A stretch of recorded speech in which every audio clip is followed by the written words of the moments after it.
Howdy, howdy, howdy, and welcome to WWW. What a week in wrestling. News, reviews, a look back at Extreme Rules, Fantasy Wrestling League, and a figure-heavy collector's corner with a feature on Hulk Hogan this week. Straight into the news, the Wednesday Night Wars have been won this week, again for the second week in a row comprehensively, by AEW over NXT. Is it a reflection on how good AEW is? Is it a reflection on how bad NXT is? I'll let you make up your minds on that one.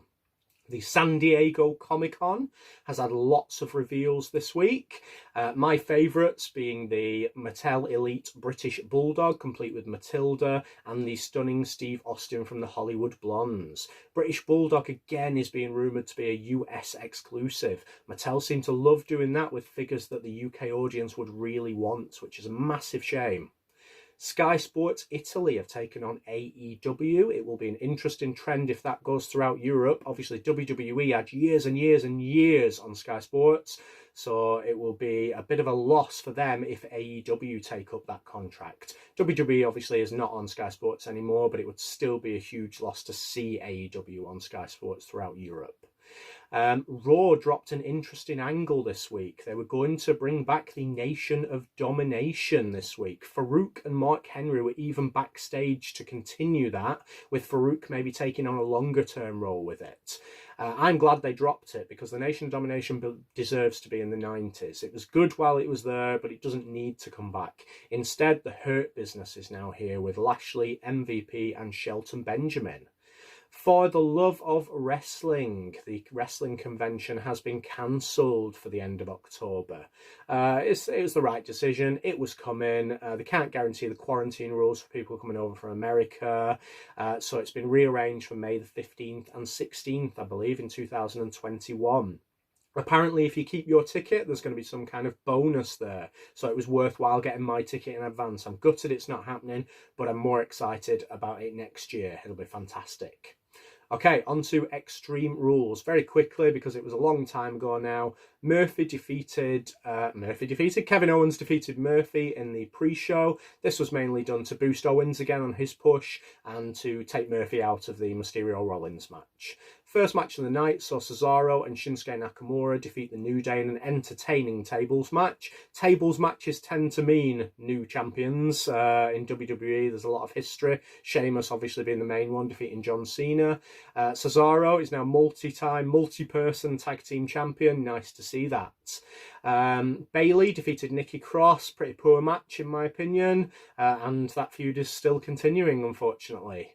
Seth Rollins defeated Rey Mysterio. It's a shame about the horrible, weird ending with the eye because the match was actually really good. Nice flowing match and they told a story within the match. A theme for Extreme Rules seems to be terrible finishes.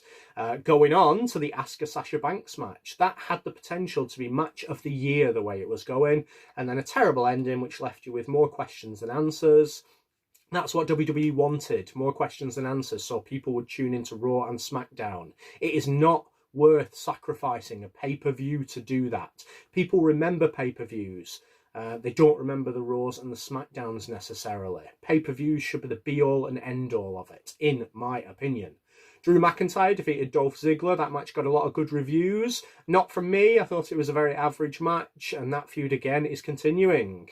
And in the main event, the Fiend Bray Wyatt defeated Braun Strowman. It's got to be the worst of those production matches. I'm kind of glad because I want WWE to get bored with them because I am not a fan at all of them. But definitely by far the worst of the production matches so far.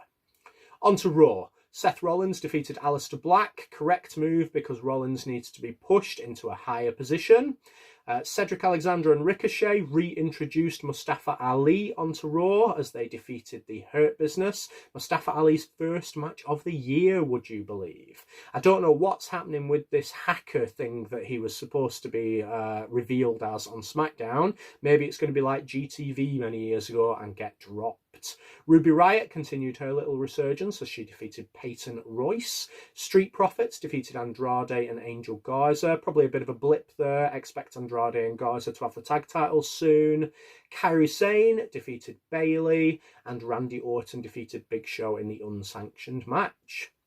On to NXT. Quick note, first of all, how much am I missing Nigel McGuinness from NXT? With there being no crowd, the commentary really needs to flow, and there's huge gaps in that NXT commentary. That would be filled by Nigel McGuinness's facts, his wrestling knowledge, and his humour. Please bring Nigel back. I don't know if he's stuck anywhere because of the COVID crisis, or whether he's just been furloughed. We need him back. Bring Nigel back. BNB. Okay, Breezango defeated Everrise in the tag team division, a very weak NXT tag team division at the moment, so it's nice to see two of the lesser teams getting a bit of a showcase. I like Everrise. They look like they've got something about them. Dexter Lumis defeated Killian Dane. Obviously, Dexter Lumis is looking like a proper main eventer for the future. It was a good match. It showcased both men. Unfortunately, Killian Dane keeps losing his matches, and if he keeps doing that, he's going to look more like a jobber, and he's supposed to be a monster-type character. That can't happen. Shotzi Blackheart defeated Aaliyah. It was more about Mercedes Martinez joining the Robert Stone brand, that match. The North American title has been relinquished by Keith Lee. They're going to set up quite a few triple threat matches leading into, you guessed it, it's NXT, so it's a ladder match. They really need some new ideas on NXT. Bronson Reed unexpectedly came out as victor. For me, this was the match of the week, not due to the actual three in the match, due to the chemistry between Roderick Strong and Johnny Gargano. I hope they continue a feud because they looked amazing together in that match. Timothy Thatcher defeated Oney Lorcan in a rematch from a few weeks ago. Again, it was a grisly, brutal encounter with a lot of technicality involved. Thought about this. Main roster heel trio stable. Thatcher, Lorcan, Birch. How good would they be as heels on SmackDown? Do it, WWE. Do it. And the main event saw Karrion Kross defeat Dominik Dijakovic. I still don't see the hype about Dijakovic. I just don't see it in the ring. I don't see it personality-wise. I hope he shows me different when he comes on the main roster imminently. SmackDown, bit of a medium-level show this week. Nikki Cross defeated Alexa Bliss in the number one contenders match. So again, Nikki Cross will be challenging for the SmackDown Women's title. Matt Riddle defeated Tony Nese. Nice to see Nese have a shot on SmackDown. Fatal 4-way for the number one contender for the Intercontinental title. I couldn't have been happier with the four people in this match, and I could not have been happier with the winner. A lot of people will disagree with me on that one, saying it was a kind of a B match and they're definitely not going to beat Styles. Yeah, probably not. But I will watch SmackDown to see AJ Styles versus Gran Metalik. The King of the Ropes is an amazing superstar with amazing potential and needs to be used. I hope they have a fantastic match. The other three competitors in that match, Shorty G, Drew Gulak and Lince Dorado. I wouldn't have really bothered if any of them won, but they went with the right choice with Metalik for me. And in the main event, Jeff Hardy defeated Sheamus. I hope that's the end of that feud. I hope that's the end of that silly storyline. On to AEW. Quick note from Dark this week. The debut of the former Tino Sabatelli from WWE as Sabi. I once saw him at a house show with Riddick Moss and they worked the crowd amazingly, and I've been a fan of Moss and Sabatelli since then. The down point from that was Sabi was still wearing his Tino Sabatelli trunks from WWE times. He's a multi-millionaire. Surely you can get some new trunks, Sabi. On to Dynamite then. Cody defeated Eddie Kingston in the TNT Invitational match, which involved thumbtacks. AEW picking up their game, but are they wasting a lot of their high spots on weekly shows? They're getting the numbers, so I guess they're proving that they're not wasting it. The MJF defeated Griff Garrison in a bit of a continuation of the Jungle Boy feud. MJF using the mic a lot in that match, and obviously Griff Garrison looks a lot like Jungle Boy there. So that was a nice little segue into the feud continuing. Young Bucks defeated Butcher and the Blade in the match of the night on AEW, which was a Falls Count Anywhere match. Diamante defeated Ivelisse in definitely the worst match I've seen on AEW. It was boring. There was nothing about that match. There was no storyline. There was nothing. It was boring. I hope both competitors improve. Hangman Adam Page defeated Alan Angels, or 5 from Dark Order, leading to Dark Order coming down into the ring. Hangman Adam Page refusing them, and FTR making the save, with Kenny Omega getting their tray late. Just setting up the feud again between FTR and Hangman Adam Page and Omega. And the main event saw Jericho and Hager defeating Jungle Boy and Luchasaurus, the Jurassic Express. It was really done to reintroduce Sammy Guevara, who came out pretending he was Serpentico in the mask. This sets up a 5-on-5 match for next week's Dynamite. Something to look forward to there. Fantasy Wrestling League. Star of the week, most value for money, Cesaro won the SmackDown Tag Team titles at Extreme Rules. Star of the month is Bayley. This week she continued to get points by defeating Nikki Cross at Extreme Rules and then a loss to Kairi Sane on Raw. And Stars of the Year, AEW continues to be Cody. I cannot see that changing if he holds on to this TNT title. And WWE, back and forth between Black and McIntyre. McIntyre takes it this week. Can he make it 2 in a row next week? On to Collector's Corner. As you'll probably have seen behind me, I bought from eBay a vintage 1988 Hulk Hogan vest. It's a small, so I'm definitely not going to fit into this. It's got the rips in the back as well. All tags still on there. Really awesome to own this. This will definitely be staying in my collection. Continuing with the Hulk Hogan focus, I bought a Jax 2-pack from Facebook from a very nice chap who we had a nice conversation about wrestling afterwards, so thank you very much.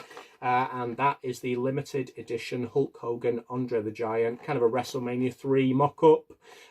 Jax Classic. This one is going up in value. I can only see it continue to rise. 3 lovely little elites for you this week. First one being The Undertaker as Kane. That one will be staying in the box. I don't normally keep a lot of my figures in the box. That would suggest otherwise, but a lot of those are prizes and things. So this one will be staying in the box. Beautiful box. Next one, thought I'd grab this while it was still on the market. Can see it kind of turning into a kind of, not as much, but like a Harley Race type of thing, is Wendy Richter. I doubt they'll do another figure of Wendy Richter, so I got this while it was a decent price. And the last one is one I've been meaning to pick up for a while. I don't actually like the wrestler involved, but I quite like the figure, and the belt that it comes with is Maryse. There she is in all her glory with the white Intercontinental title. I quite like the coloration of this figure, the all-white kind of thing. So that's the Elite figures. The last thing that I bought this week was DDP Yoga. So here is the 2 or 4 discs that I bought. Unfortunately for me, when it came in disc 1... was Star Wars Episode 5, Empire Strikes Back. So I don't have disc 1. It was bought off eBay and the seller was very apologetic and actually funded my money on this. So I can still use the other 3 discs.